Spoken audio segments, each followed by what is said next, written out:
The end of spring means a few different things for the city of Ithaca. The weather is finally warming up, the college students are finally going away, and the Ithaca Festival is coming back to town. And this has been the case for the Ithaca Festival's almost 40-year history. And here to talk a bit about that history and what's in store for this year is Danielle Klock, the festival's executive director. Danielle, thank you so much for joining me this afternoon. Thank you, Samuel.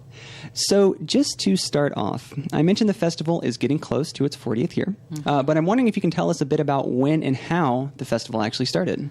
Well, I can't say too much about how, but I can tell you that in 1977, it started as well, it's still an arts and crafts festival. It's a performing arts and arts festival. But yeah, it started as an arts festival in 1977, and it was actually called Celebrate Ithaca back then. And predating that was the craft fair that is still part of the Ithaca Festival today that's actually managed by the Downtown Ithaca Alliance. So those two celebrations and fairs came together and built upon each other into what is now Ithaca Festival. So you mentioned the Downtown Ithaca Alliance. That was a connection I didn't really even know existed, and it brings up this question of what it actually takes to put an event like this on. I mean, who all in the city of Ithaca is involved in making this possible? Wow, it really is a huge endeavor. I mean, Ithaca Festival itself is run by a small 501c3 independent not-for-profit organization. And so there's the board of Ithaca Festival. I'm the only full-time year-long staff member. And then we have a few part-time staff members and dozens of volunteers. And then we rely on cooperation and assistance from the city of Ithaca. Right now we're working with the Commons project manager because we can't be on the Commons this year. It really requires a ton of support from local businesses and organizations for sponsorship and as vendors.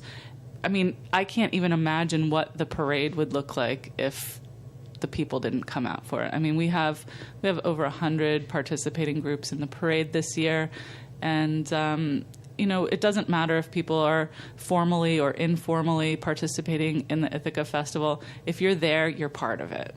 So, I mean, how much of this work that happens is that of volunteers? And I mean, is this ever quantified into hours? Like how many hours are spent putting this together?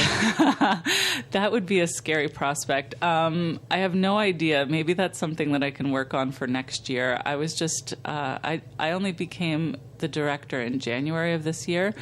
So most of my time so far has really been focusing on jumping in and getting the work done. And I haven't really had the time to look at the metrics and some of the more organizational pieces that I'll have time to work on later in the year. So maybe how, and importantly, why did you get involved with working with the Ithaca Festival? Oh, that's a good one. So this Ithaca Festival will mark my 20th anniversary of being here. I moved here from southern New Jersey in the first weekend of June in 1994. And since then, Ithaca has been really good to me. I've been a small business owner. I've raised my family here. And Ithaca was the first place that I ever experienced community. And so when I heard that the Ithaca Festival was looking for a new director, I just couldn't pass it up. And in my cover letter, I let the board know, Ithaca Festival was the first time I really danced.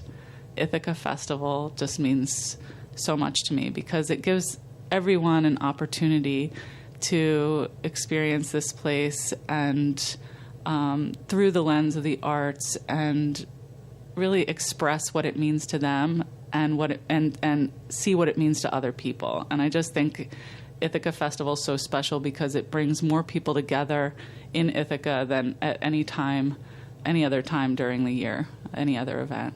Mm-hmm. And earlier you mentioned the parade, which is one of the more kind of public aspects of this festival. I mean, if you try to drive through downtown when the Ithaca Festival is going on, you're very aware of its presence. Yeah. But I'm wondering if you can tell us a little bit more about what's up for this year's festival. What kind of performers can people expect to see? Maybe what kind of crafts would people expect to see if they came out? Well, first of all, I want to make sure that everyone knows that we are staying downtown for the entire weekend. We will not be in Stewart Park this year, primarily due to financial reasons. There are other reasons as well, but I want to answer your question. So, but it's essential that no one shows up at Stewart Park on Sunday expecting Ithaca Festival to be there. We'll still be downtown.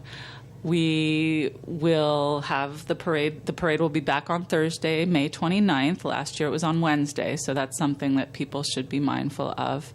And then our downtown footprint's very similar to last year, except we removed the 2 small stages on Cayuga Street and are instead putting one larger stage right at the intersection of Cayuga and MLK.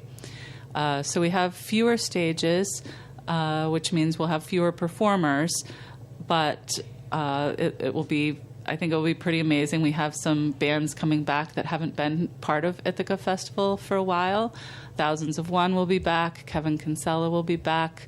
We're starting off the festival on the Cayuga Street stage with a open mic session with another WRFI DJ, Greg Copps.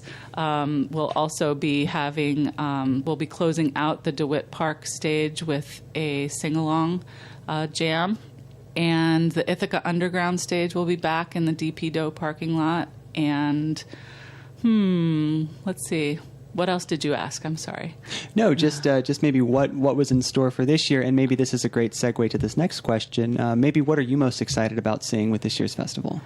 Well, one of the things that's really important to me is bringing the focus back to the mission of celebrating the artist and everyone. So I think a lot of people are used to there being a lot of music, but I wanted to bring more variety back to the festival and showcasing different arts.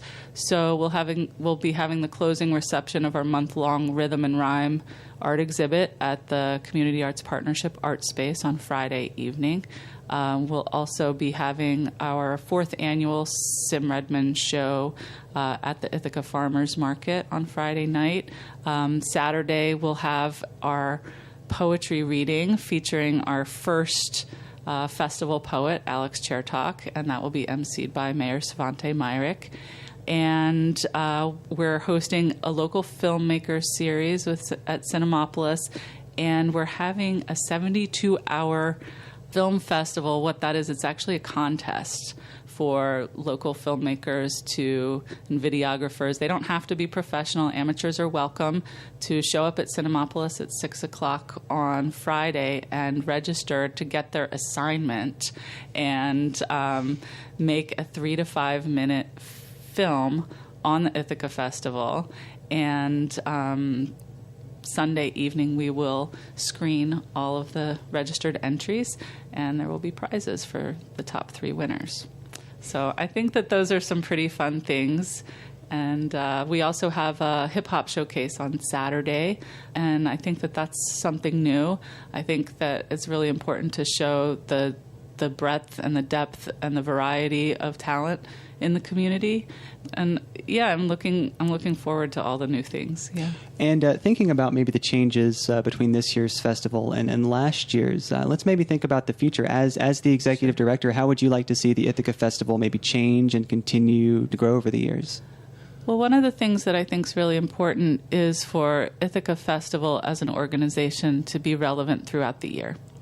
And as I'm looking forward to the financial sustainability of the organization, it's going to be imperative that I raise funds. So in doing that and bringing attention back again to the mission of the organization, I think it would be fun and worthwhile to host events throughout the year. Not to have multiple Ithaca festivals, but to do something more along the lines of Ithaca Festival Presents, and to support other local community groups who are interested in creating arts-related events and really use that 501c3 status to fulfill our mission of celebrating the artist and everyone all year long. And if people wanted to get information about this year's festival and potentially some of these things that are going to be maybe coming up next year, where can they go? Where can they get more information? Sure. It's the website is www.ithacafestival.org, And in the upper left-hand corner, you can see 2014 info.